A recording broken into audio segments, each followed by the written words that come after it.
Whoa, what a start! Whoa, it's the same one as usual. Hey, what a start! I'm off focus. I'm not drunk.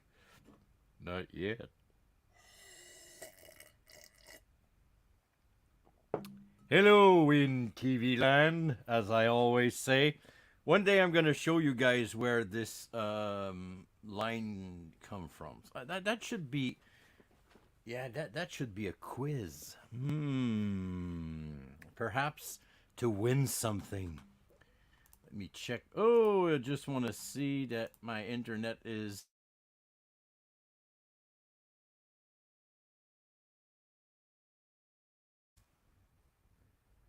And I'm back.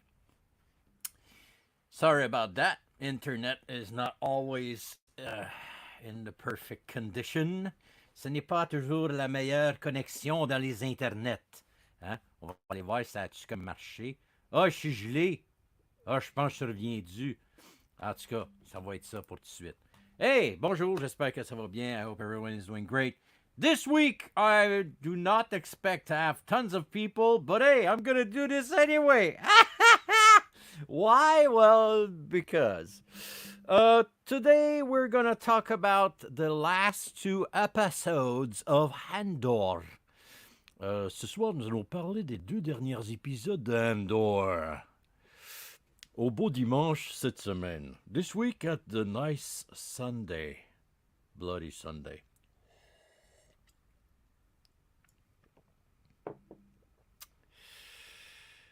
Let's talk about car insurance.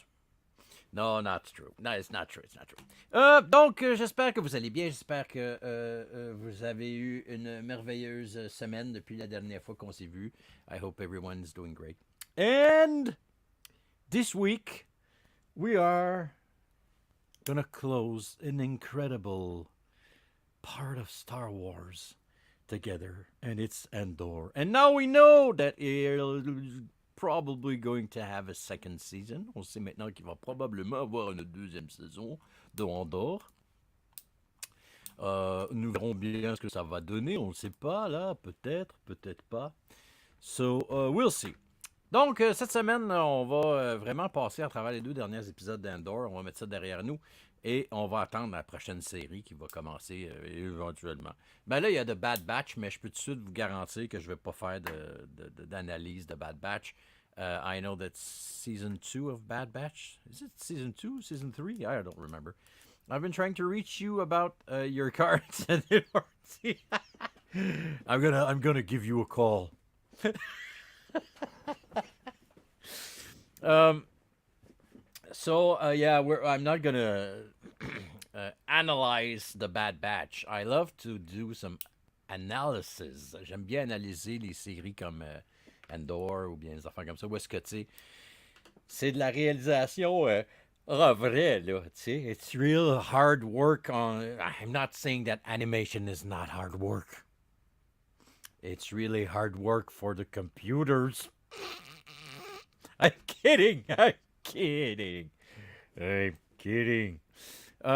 Mais non, c'est ça. So, sans plus attendre, without waiting any longer, without further ado, Greg Marshall. Good to see you, my friend. Yeah. So, oh, by the way, I just want to take a second to thank everyone for the happy birthdays. Yesterday was my birthday. Can you believe it? I don't. Seems like last year's birthday was like a few months ago. Well, it was, but feels more like a few weeks ago. Getting old is okay as long as you don't count the years. And you don't listen to your body because your body's screaming, please stop eating! And you're like, what? I'm sorry, I'm deaf.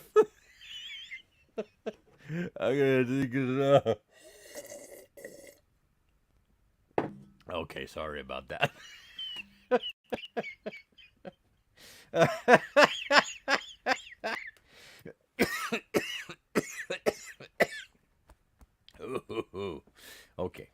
So, without further ado, ça se dit tellement bien dans la bouche.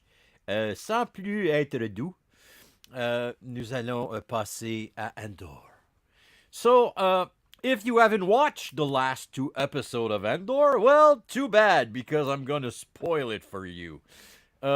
Donc, si vous n'avez pas écouté les 2 derniers épisodes d'Andor, ben, c'est votre petit problème, hein? C'est ça que tu dis. On va arrêter de se dire des menteries, là. Vous êtes en fucking en retard, là, tu sais. Là. As usual, I'm not going to tell you the story. I'm more gonna give you my point of view from a certain point of view. And I'm gonna talk about the things that I saw that I thought was nice, was hidden, was good, was bad, was. Alors, sans plus attendre, without further ado, I don't know what.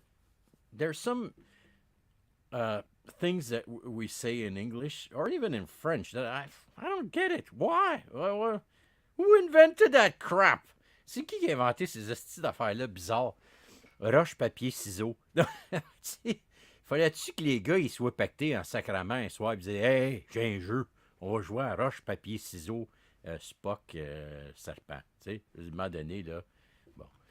OK, avant qu'on perde trop de viewers, déjà qu'il n'y en a pas beaucoup. Mais bon, ça fait partie du jeu. It's part of the game. Okay, so, whoa, have you seen that? Well, yeah, it's Andor. Maybe I'm going to put myself right here. It's going to be bigger. Oh, I forgot my notes. I'll try to remember everything. OK, on va commencer maintenant tout de suite avec cette shot. Ce que j'ai trouvé vraiment intéressant, what I thought was a really cool idea and what it seems like they're doing for the last. Well, they always did it, but Star Wars is trying to incorporate the fact that droids have emotions. Like robots are actually not simple blenders. Perhaps your blender has emotions too. Perhaps he cries when you put a few strawberries in there and his job is to destroy it. I don't know. Donc, ce qui est intéressant et la raison pourquoi j'ai mis cette photo-là, c'est que, en passant, on dirait qu'ici, il y a la coupe Stanley. Looks like the Stanley Cup is right here. No, I'm not. I'm more. Okay, so this is a cool thing. They really incorporate the fact that droids have emotions. Like this droid B is really sad that first of all, Cashin is gone, and now Marva is also gone. And he knows what it means. He knows that she's dead. Oh, I'm gonna go take a nap. I'll be right back. No, I'm kidding. So yeah, that's. I forgot my notes. So next picture.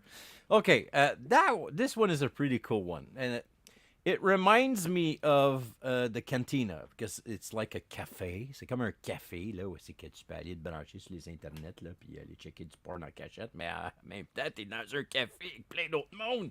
Fait que faut que tu fasses attention. Tu sais. Mettons tu te mets où il y a de la lumière là, pas que les gens ils puissent voir là, quelle sorte de porn que t'écoutes.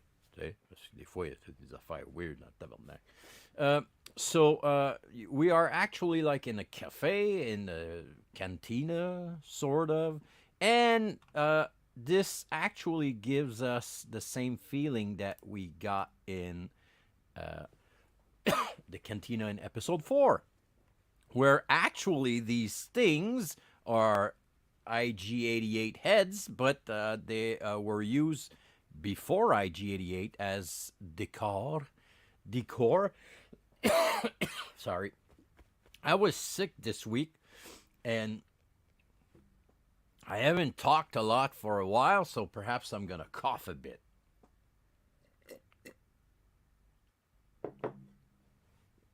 Okay.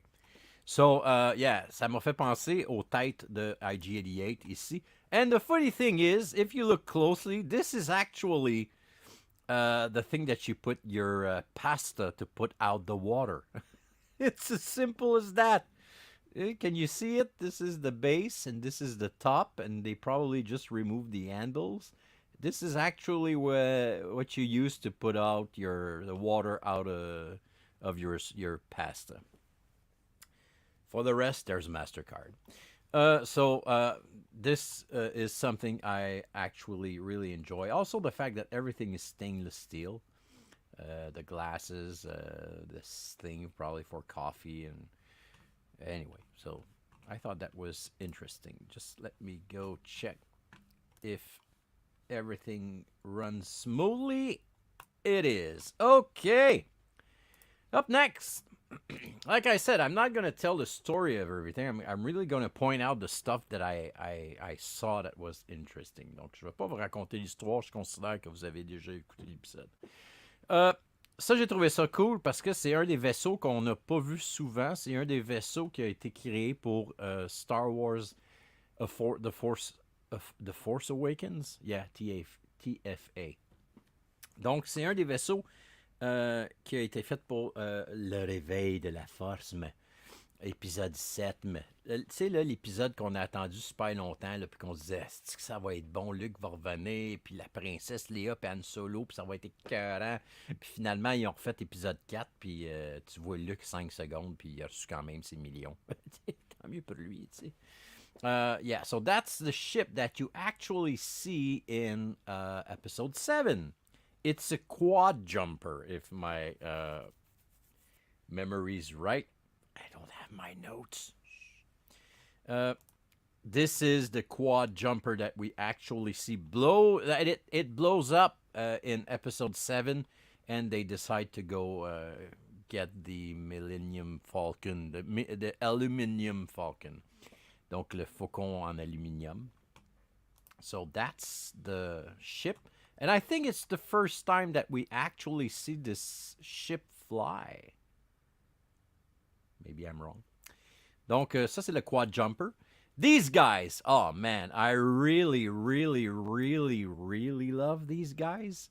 These characters are amazing. They are actually all practicals. This is not, there's no CG in there. Donc, je trouve ça génial parce que c'est vraiment des personnages intéressants. I would love to see these guys come back somewhere in the Star Wars universe. And this guy is actually a nod to I forgot his name, but the movie maker that George actually used to create a lot of the Star Wars stuff. There are like two funny. They are based. They took two guys from these movies, and they based C-3PO and R2-D2 on those two guys, and I think that's a nod to one of these figures, those characters in the movies I'm thinking about. You know, the ones. Can you hear me? So love these guys. Really funny. See, like in Obi-Wan, I was not happy about the funny parts that they were doing, but in this one, that's well done. It's not long. It's not pushed. It's just there, and it fits, and it's good. And right away, you like, you're interested in these guys. You believe in them. Donc, j'ai trouvé ça vraiment intéressant, le petit côté humoristique qu'ils ont rajouté. Les personnages sont tellement bien faits, t'as le goût d'aller pêcher avec eux autres. T'sais. Bon. Fait que ça, c'est mon petit... my 2 cents on these guys. The voice... yeah, perhaps. I really don't know. Perhaps Mike Quinn. Yeah. I haven't checked it out, so I'm not sure, man. You're probably right. Okay, on continue. We have a lot of things to go through, so I'm gonna go on. This Love this shit. This is actually the same thing that we see in Star Wars Episode 4 in the Death Star that Luke and Chewie and Han destroys when they go and save Princess Leia. So I did a few research and I found that these things are actually still available in real life. They are viewers for slides for I think it's 35 millimeter slides. C'est des viewers pour des slides 35 mm. Ça se vend encore, mais juste un, ça se vend genre 200 pièces. So I said to myself, perhaps I should purchase 6 of these and make one to put in my in my man cave, but way too much expensive. Anyway, so that's the reason why I'm showing you guys this. They actually go back to the technology that they used in Episode 4. This is interesting. We've already seen Lethan, Luthen, Lawton, Lethan, Lawton, Lethan, Lawton, Lawton, Lawton, Lawton,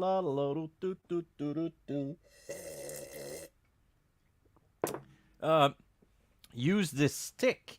It's actually like a walking stick, but if you guys remember correctly in episode whatever, he actually push this button right here and it actually retracts exactly like a lightsaber. And this is the best shot I think we've had of this handle of his walking stick. And donc c'est je pense que c'est la meilleure shot qu'on a vue à date du walking stick. Puis vous avez vu dans les autres épisodes, il pèse sur le bouton puis le stick il rentre en dedans. On s'entend-tu que ça ressemble en sacrament à un lightsaber? It actually really looks like a lightsaber. So I'm wondering, is it one that is actually hidden? That since he doesn't want everyone to know that he's actually a Jedi in hiding. And further in this episode, I'm going to talk about it a little more. Donc, est-ce que ça se peut que ce personnage-là soit un sable laser? C'est un sable laser, ce gars-là? Brasse-le un peu, pèse-y sur le nombril, voir si, tu sais, il y a le 6 pouces qui va allumer, là. Ça se peut-tu? Donc, c'est ça. Je me demande si c'est pas un Jedi parce que il pourrait être un Jedi in hiding. J'ai hâte de voir dans la saison 2. Je suis pas mal sûr qu'il va revenir. Puis je serais pas surpris là qu'il sort son vibrateur en bois là, puis qu'il se batte là, contre je sais pas qui. So we'll see in season 2. And the reason why I was saying that we're going to talk about this a little further, well, we're already there. Two things. This ship, perhaps it's the first time that we actually see one. I think we saw one in Rogue One, but this ship is actually one of the first designs for a Star Destroyer. So here is the picture of the design. So that what the first Star Destroyer was supposed to look like. But as you guys know, this is not a Star Destroyer. So they use it as like a ship that can actually listen and use his invisible grappling hook. Je me rappelle plus comment ça s'appelle. Anyway, you know what I mean. And the reason why I'm saying that I wanted to talk about it a little more is the fact that all the moves that he makes, tous les moves qu'il fait pour être capable de sauver des TIE Fighters qui sortent de cette affaire-là, all the moves that he makes to get away from the TIE Fighters, the maneuvers that he creates, and he even goes very close to the Star Destroyer and like to making a fuck you on the crew.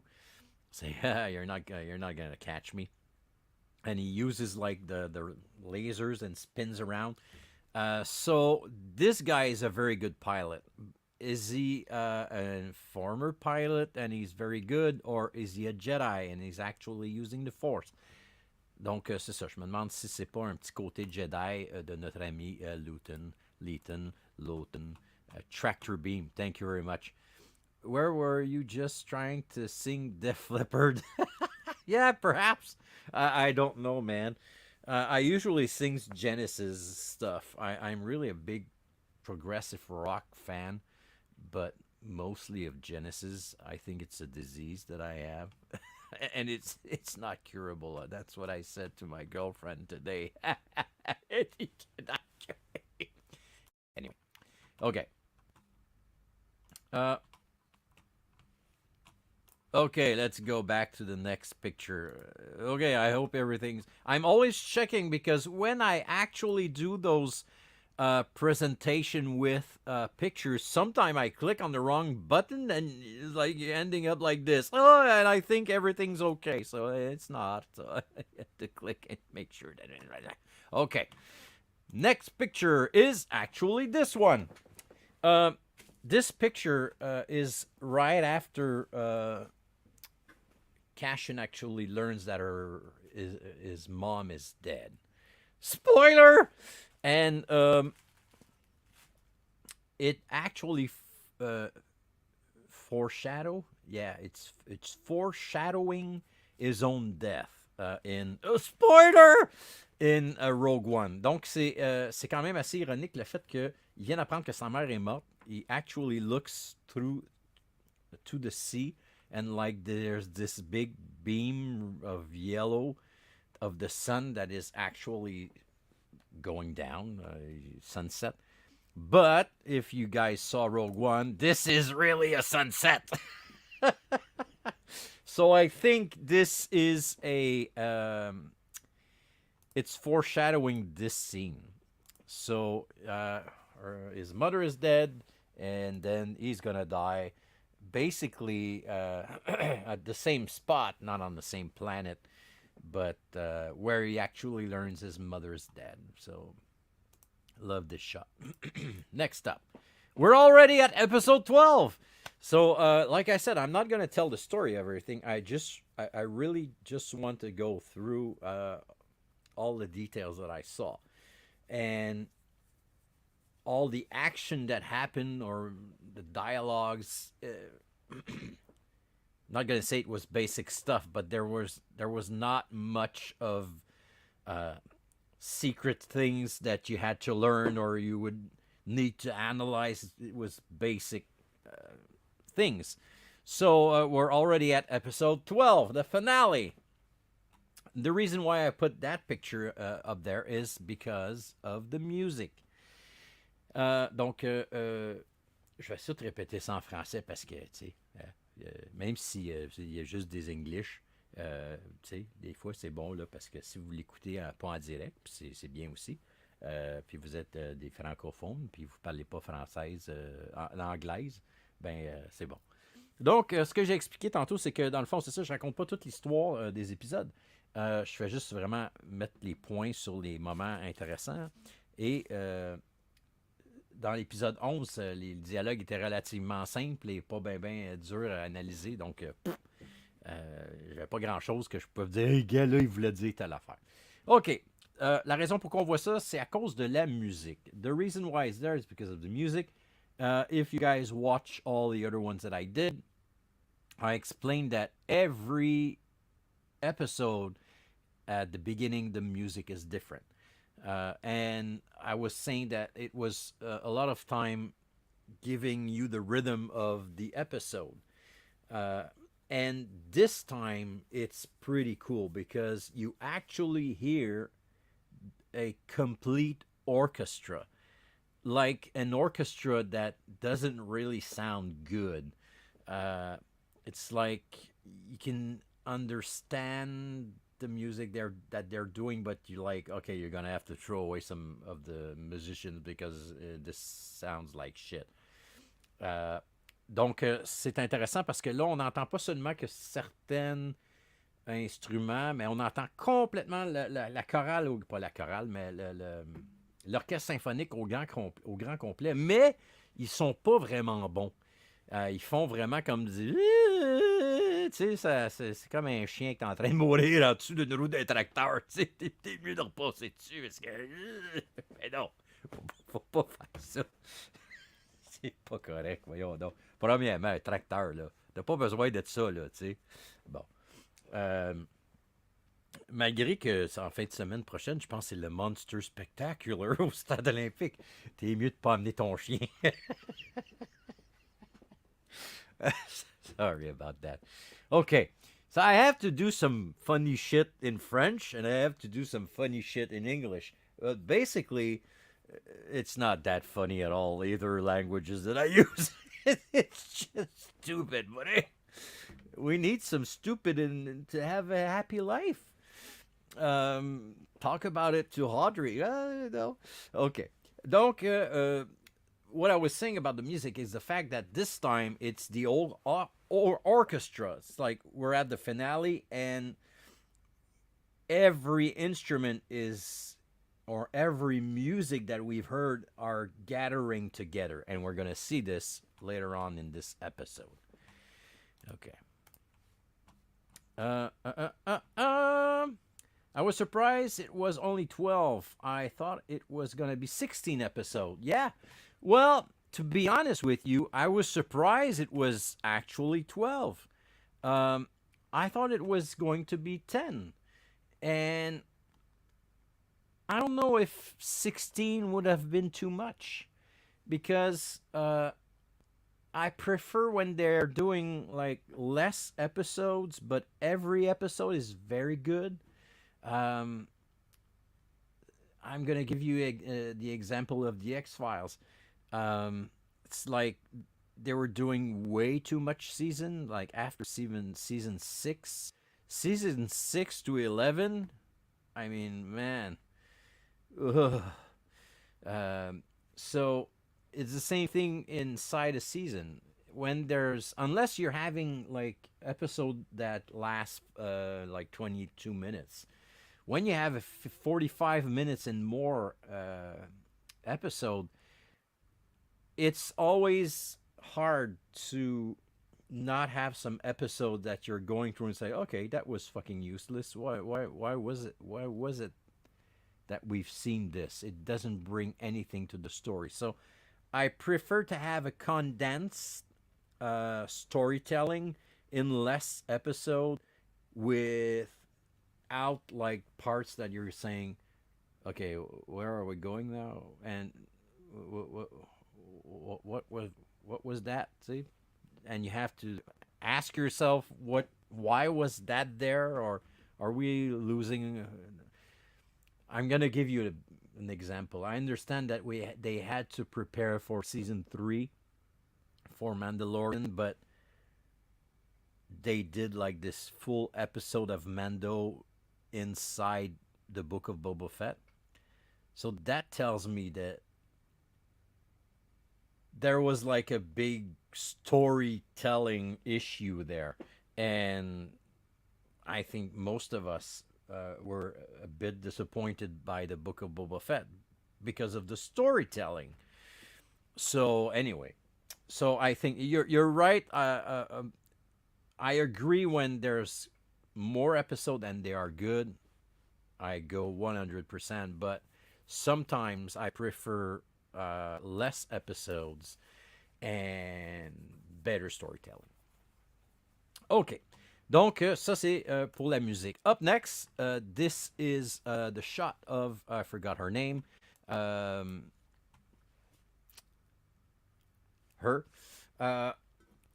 And the thing that I was, again, surprised to see is that they are actually using the Imperial shuttle a lot.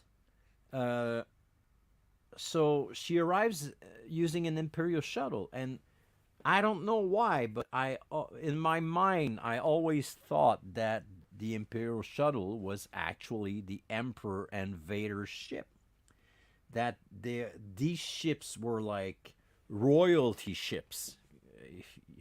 But that was my point of view as a kid, and even further as I was growing up.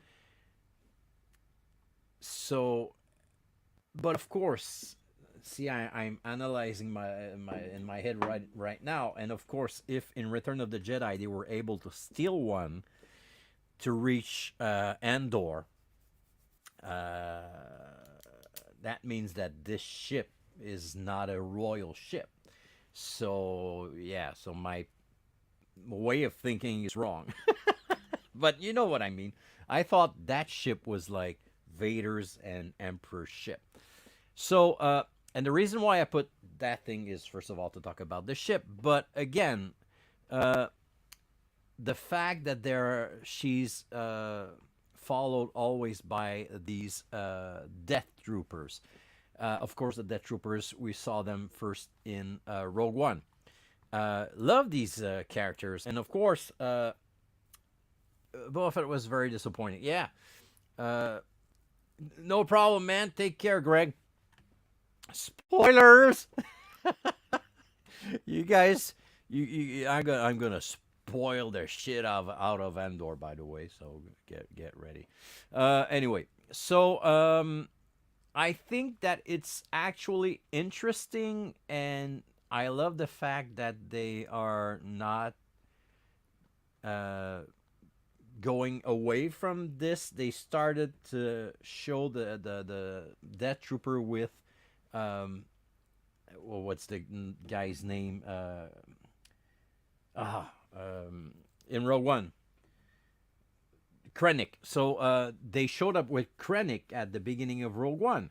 So and after that, even after the Empire is gone, you have Moff Gideon in Mandalorian season 1. Spoiler alert! That shows up with Death Troopers and Stormtroopers. So I love the fact that high-ranking people are actually always with these Death Troopers. So it's interesting. I love the fact that they're doing this now. Okay, this shot is actually the shot where the kid is building his bomb.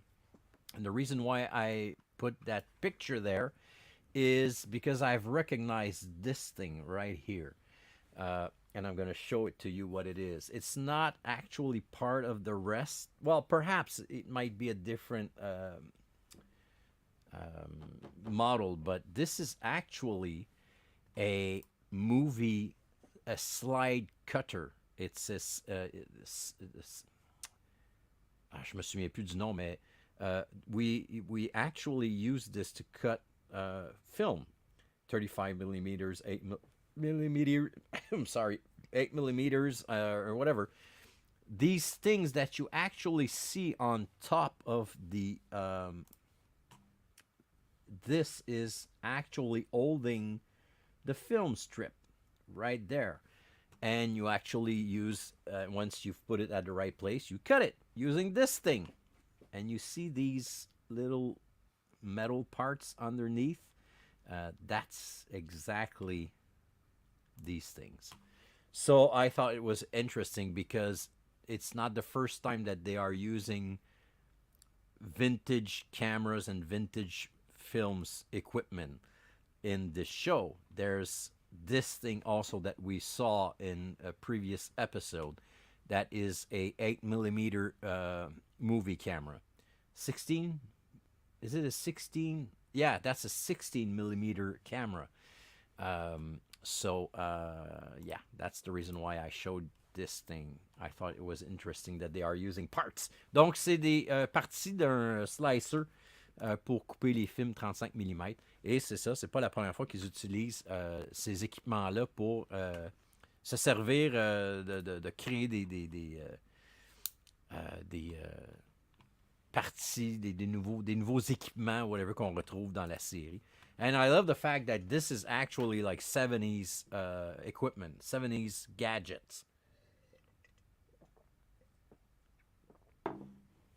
It actually fits the era of Star Wars Episode 4. So they're using the same stuff to create their surroundings and equipment that they use. Donc, ils utilisent quand même les équipements des années 70 pour fitter avec épisode 4, comme ils ont fait pour créer l'univers de Star Wars à cette époque-là. Suivant, ça c'est intéressant aussi. This is actually the part where Cashin dad is learning him how to wash stuff and resell it.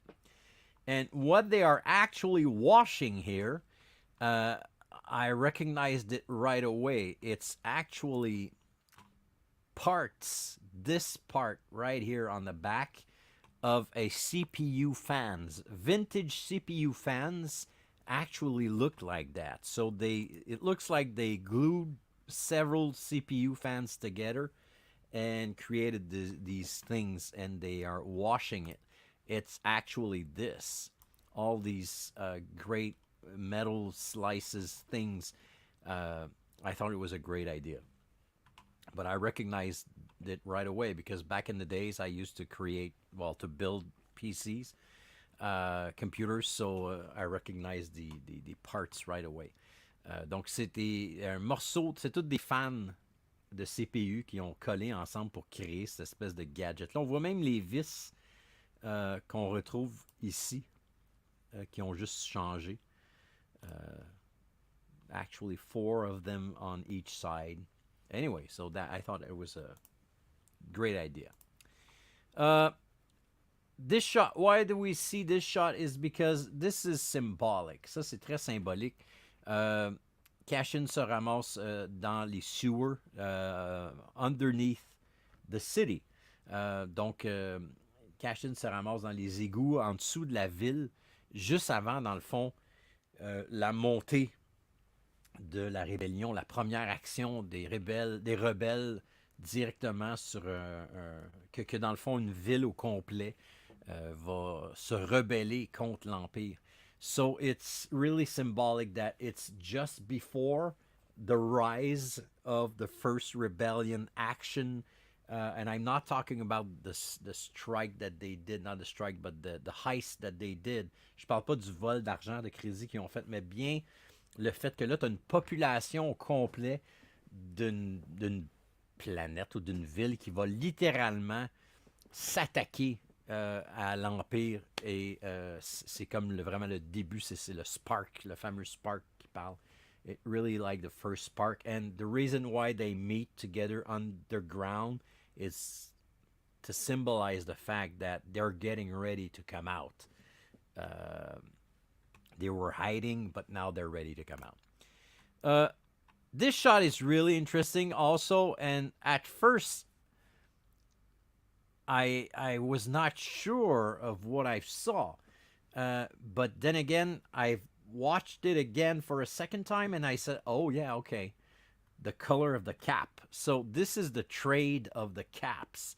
Donc ça, c'est l'échange des casquettes. C'est une shot quand ils arrivent.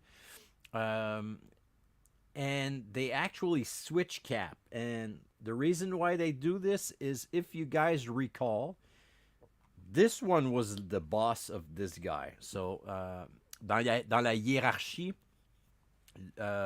Karn, c'était le lieutenant, whatever, de ce gars-là. Mais là, étant donné qu'ils vont par eux-mêmes, c'est pas la même chose. Ils vont pas au nom de l'Empire, ils vont pas au nom de personne, ils vont par eux-mêmes. Sauf que lui, ici, porte une casquette orange. Si vous allez revoir, là, j'ai pas les photos avec moi, dans les épisodes où est-ce qu'ils font l'attaque, ils vont chercher Cashin sur Fennec la première fois, they are actually wearing a blue cap. Ils portent une casquette bleue, mais avec le devant de la casquette, ici, la palette est orange pour les lieutenants et les deux boss. Donc, lui, dans le fond, ce qu'il dit, c'est qu'il se considère encore comme hiérarchiquement en dessous de Karn et il va suivre ses directives, mais il lui donne quand même le privilège ou l'honneur de porter l'orange sur sa casquette. So he actually says to Karn, I'm going to give you that orange cap. That means that you're my boss, you're my superior, and we're gonna do this together, but I'm gonna follow your lead. So, and you can actually in his face during this shot that he feels good about it. It's like, all right, I understand what you're doing right now. So at first, I was really wondering why they were showing me this shot. But then I understood when I remembered the color of the cap. So anyway, that's some great, great story writing. A heat sing. Oh, I forgot. Yeah, you're talking about what they are cleaning up. Yeah, you're totally right. Awesome prop. Keeps the feel of the original. Yeah, exactly, exactly. That's it. Okay. What's next? Oops, sorry about that. I'm back right here. Next. Uh, Now we're at the funeral scene when, well, they're starting to get ready for the funeral scene. And this brings me back to what I was saying at the beginning. Uh, we actually hear the people trying out their instruments. Donc, ils sont en train d'essayer leurs instruments de musique. Et ce que j'ai trouvé intéressant, what I thought was interesting is that they use real life earth instrument, but they created a different look. And when you look at this could actually be a ship. So I love the design of this, and there's a lot of instruments that actually looks great. I only have that picture, but if you have time and you want to look, take a look at all the instrument that they created for this scene. It looks amazing. Okay, so I love this idea that when you die, they actually take your ashes and create a block, uh, and put you on a wall somewhere, or they actually build a house or whatever. Um, I think it's a great idea. I think it's great. If you think about it, I understand that nowadays it would be different. I would not. Yeah, perhaps even today it could be great. But back in the days when they were actually building the cities, think about that. People that would actually live there, they would die there, and they would actually be used to continue to create that city. Love that idea. Um, I know that they nowadays you can actually be buried with a tree. Your ashes are buried with a tree, and the tree lives on. Good idea too, but never thought of that. And I think there's a business to do. There's a Star Wars business to be open there. Um, anyway, so I thought it was a great idea. Okay, this shot is really important, and you're gonna say why?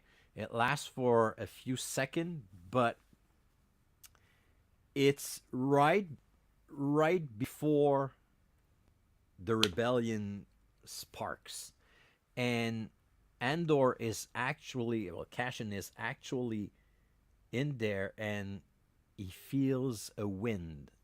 He feels wind hitting him. So it's actually really symbolic. It means it's the winds of change, like the song. Donc, c'est vraiment symbolique. Andor, il est là, et tout d'un coup, juste avant que ça pète, avant que vraiment l'attaque commence puis que tout se passe, il sent une brise le rejoindre, puis il arrête, puis c'est le vent de changement qui s'en vient, dans le fond. Le vent vient de tourner. Et you can see it also in a different way. Is it actually Marva that is showing up to him to say, I'm here, I'm with you? And we actually see her in the hologram, and she gives her speech afterwards. But that wind is really, really symbolic, and they put this shot for a very good reason. So, winds of change, Marva spirit. Um, donc, c'est très, très, très symbolique, cette shot-là. Puis ça dure quelques secondes. C'est ça que j'aime dans cette série-là. That's what I love about this show. All these little details, and it's I'm gonna say it really is not a show for kids. They really did this for the kids that grew up watching the first trilogy, the original trilogy, and now they know that we are 40 and over. And they really created a Star Wars story for us. Uh, no Murder Bear, no Jar Jar, um, no funny, stupid stuff. Right to the money, intelligent writing, bright jokes. I mean, they did an amazing job for writing this script. OK. Fait que je trouve qu'ils ont fait un bon show pour les adultes et non pas pour les kids. C'est du Star Wars pour adultes. Hein? Imagine que ça va être là, le 3X. OK, on continue. This shot is also really symbolic. You actually have two streets that people are walking through and they actually join as one. And right next to this tower where the guy is hammering what I thought was, well, what I think is Beskar. So this is really, really symbolic. The fact that you've got everyone from the city joining up at the same street, in the middle of the street or middle of the city, and where shit will break loose. So this shot is, again, there's a reason why they are coming from two parts of this, well, from two streets and joining as one. Symbolic again. Let me see if everything runs. I'm a 42-year-old kid. Yeah, I know what you mean, man. I'm 48. Don't tell my wife. No, she knows. Okay. Up next, love this shot. Love the fact that our friend here is actually whacking the Imperial guy with the stone that Marva is in. So it's like Marva's dead, bitch, but she's still fighting the Empire. So yeah, it's like a hit from beyond. So I love this, and look how this guy is happy about it. I'm happy about it. Yeah, whack it up. I also love this guy, Santa Claus guy. Love this guy. So anyway, so it's symbolic. Marva is in that fucking brick and he's hitting it. He's using that brick to give the first whack on, well, it's not the first, but one of the first whack on the Empire's officers or whatever. So love it. That I when this happened, I said to myself, "Oh, that's a great idea." And the stone, the rock doesn't break. So, en tout cas, fait que, en français, c'est, dans le fond, il sert de la brique que Marva a été mis dedans pour donner un coup.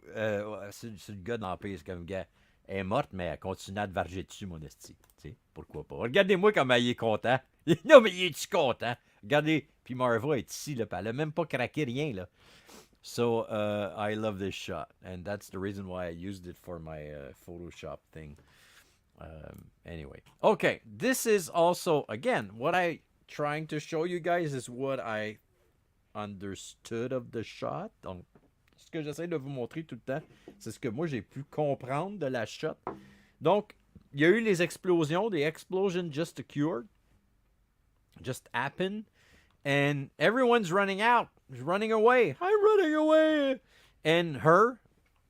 As she was presented to us, she represents the rebellion. So what is she doing? She's running towards the danger. Donc, on nous l'a présenté comme une des filles de la base de la rébellion. Fait qu'est-ce qu'elle fait pendant que tout le monde est en train de se sauver suite aux explosions? Au lieu de se sauver, elle s'en va directement où est-ce qu'il y a le danger. So that's really something interesting. And then, that's probably one of the, I'm going to say, toughest, no, it was one of the hardest scene to watch from a Star Wars production yet, because you actually have the well, that's not true. We've seen it before, but now they show it to us in a way that it really sinks in. Donc, d'après moi, c'est une des shots les plus heavy qui a été présentée à date dans Star Wars, parce que les autres fois, on nous le montre, mais encore une fois, un peu pour les enfants, les adultes comprennent. Mais là, on a littéralement un empire qui massacre une population. Let's go, si on tire dessus. Fire at will. That's exactly what the guy just before says to the troopers, fire at will. So, and again, there's a nod to the high ground. They are actually using the high ground. They are protected and they are over them. Easy target, like shooting a fish in a barrel. Is that the right English way to say it? I know the Mythbusters tried it and it's not true. Donc, c'est vraiment pour montrer que l'Empire a pas de... Ils n'ont pas de cœur. C'est comme, let's go, on tue tout le monde. Ça dérange pas. On a le high ground. On tire sur tout le monde. C'est trop facile. Ils sont tous positionnés à des places où c'est qu'ils ont juste à faire tout, puis ils vont tous tomber un après l'autre. Fait que ça, c'est vraiment une shot. Maybe the Stone will get her own series. She's a heavy weapon. Well, I would watch that series, that's for sure, man. And even season 2, that's for sure. And perhaps they would meet another brick and make like little baby bricks. Little Jedi baby bricks. Ooh, that's a great title, man. OK. Donc, ça, c'est vraiment épouvantable. Et cette shot-là vient un peu expliquer ce que je suis en train de dire. This shot actually really well represents what I was saying earlier. They want us to understand what is really happening here. Because this shot in the episode lasts not only for a second, it lasts for several seconds. It's like, take a look at this. This guy just died for a cause. And this is how the Empire will treat people that are actually rebelling against them. Donc, c'est une shot qui vous montre par exprès longtemps. Ça dure pas une seconde. Puis, il y a quasiment le zoom-in dans la face du gars, là. Lui, il est pas en train d'essayer de voir une fourmi qui sort, là. Il est fucking mort, tu sais. Fait que ça, j'ai trouvé ça... Like I was saying, this is not for kids. This is traumatizing for kids. I mean, he's not full of blood. His head did not explode, but still, it's a really strong image, and they really want to put our attention to it so we can think about it. So, again, great way, great storytelling, great way to tell what you want to tell to the audience. C'est une super bonne façon que l'information te rentre dans la tête. C'est comme, OK, j'ai un malaise. And it worked, because it worked. When I was watching this scene, there's also, I did not take a picture of this shot, but there's also like a whole old women that actually get shot. And this is the reason why he jumps on the stormtrooper, blah, blah, blah. But they actually take the time to show that there's kids, there are old people, and they're going to shoot them anyway. So, again, back to World War II, back to all the terrible things that human did back in the history. So, next up, this shot. Okay. So, I mean, I know that we all know that he is in love with this girl, and I've explained it before. He actually feels for her because he actually sees his mother inside of that girl. Well, not inside, but il voit vraiment sa mère, puis là, on tombe dans le freudien, là, puis tout ça, mais kill your dad and fuck your mom. So that's the Freudien kind of story, and I totally understand it. But I was really happy that they did not leave the scene hand in hand or kissing or whatever. But we actually see that this guy is really proud of him, and she's like, "Oh my God, perhaps you're my prince arriving on the unicorn, saving me." So I thought it was like, "Oh shit, man. Are we going there really? So are they going to be like a couple in season 2? I hope not." Um, because again, do we really need the mistress, the them, la femme qui a besoin d'être rescuée, là, tu sais? Does she really needs to be rescued? Yeah, but she's a strong woman. So anyway, that I was they've put way too much time on their reaction, like, are they going to kiss? So I know. Again, my point of view. Take it easy, doctor. Shows how desperate the rebels are to go into a fight when they are sitting targets with no easy way out. Yes, you're totally right. But I would really love to see that series about that stone. It would be great, man. Okay. Uh, so, yeah, that shot was not. I was not really a fan of this shot. Okay. This one is interesting because this is when Cashin is coming back and put everyone in the ship and tells them, go, go, go. You have to leave. I'm going to find you, blah, blah, blah.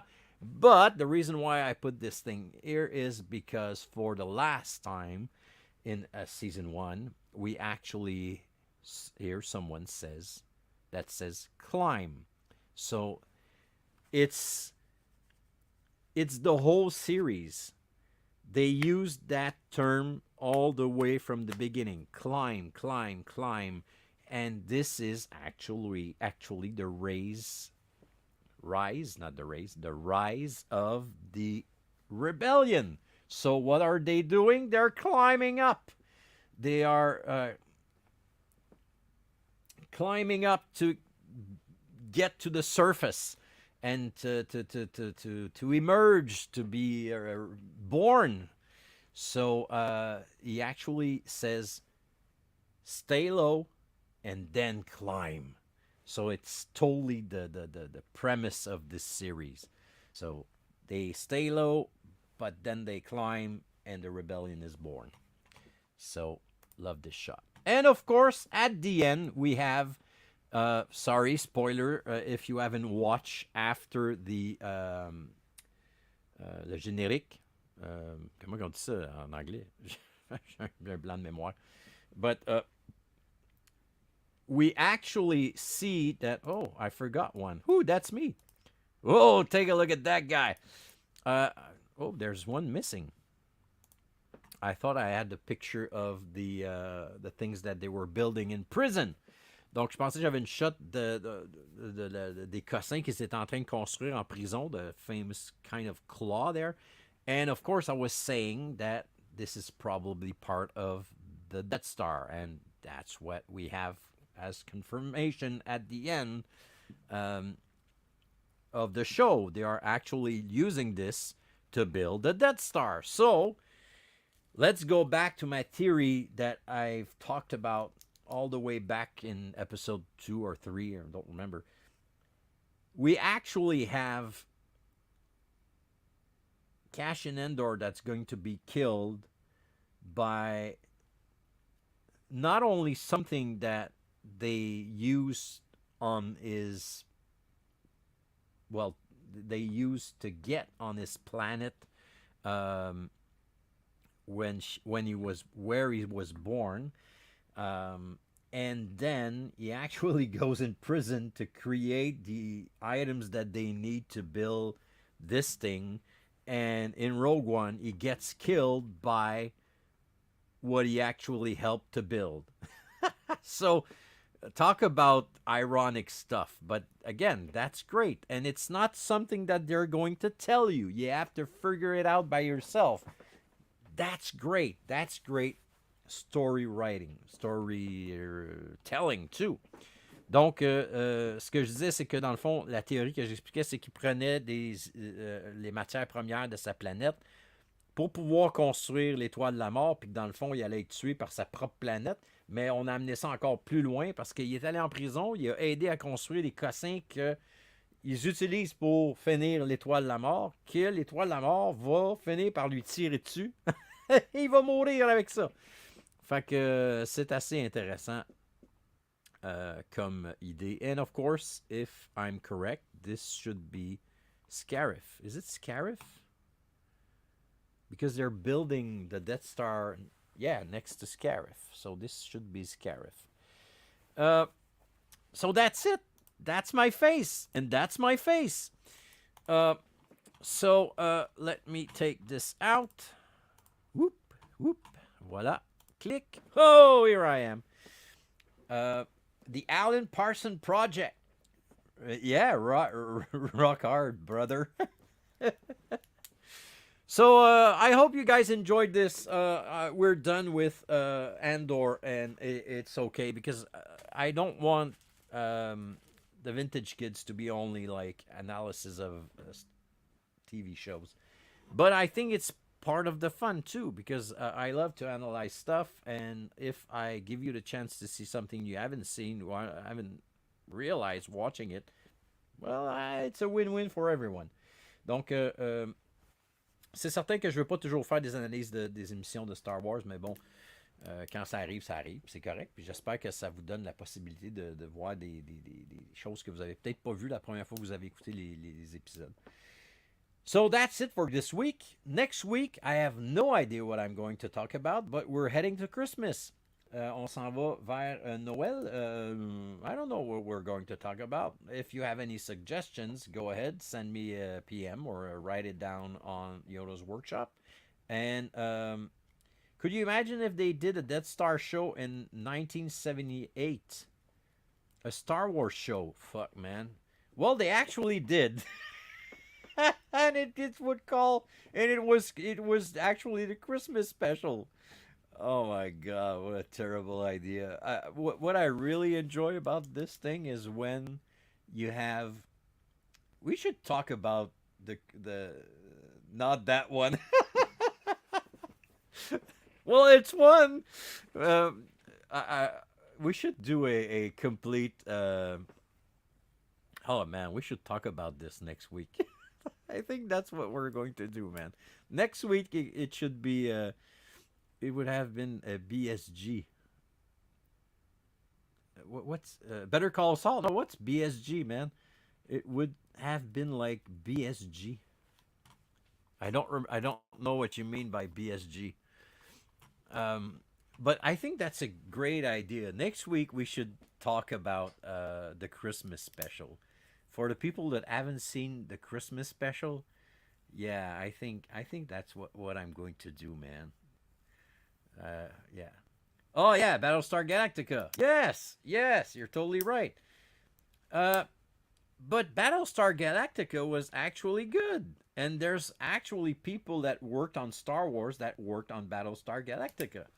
So, yeah, perhaps it would have been good, but what I would have been afraid of is like in the Christmas special where not Luke, but Solo and Chewie are actually inside the Falcon, and on the background, it's not a ship, it's cardboard, and the cardboard is shaking like this. Anyway, so next week, yeah, I think that's what we're going to do. We're gonna bad guy of the week episodes. We're gonna do a special on the Christmas special. Special on Christmas special. No problem, man. Don't worry, Jim. Um, I hope you've watched episode 11 and 12. That's all I've talked about, and several stupid stuff.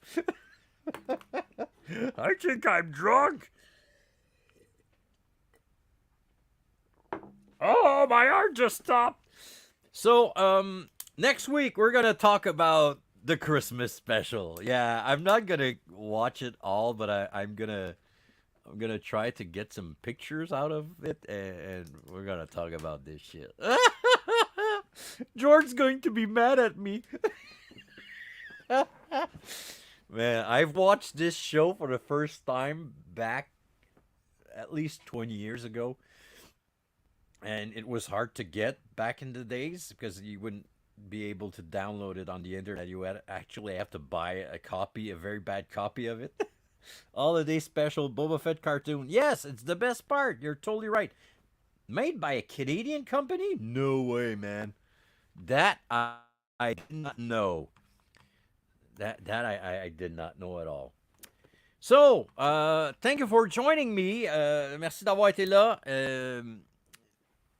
It was actually episode 30th episode of the Vintage Kids. I just can't believe it, man. We're gonna have to create a DVD box set.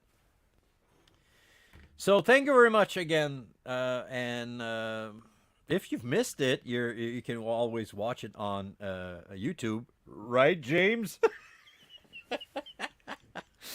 So, as I always say, be safe, be good, be wild, be you. See you next week. If you have any questions, go ahead. I'll always check my Yoda's Workshop page and my personal messages on Messenger.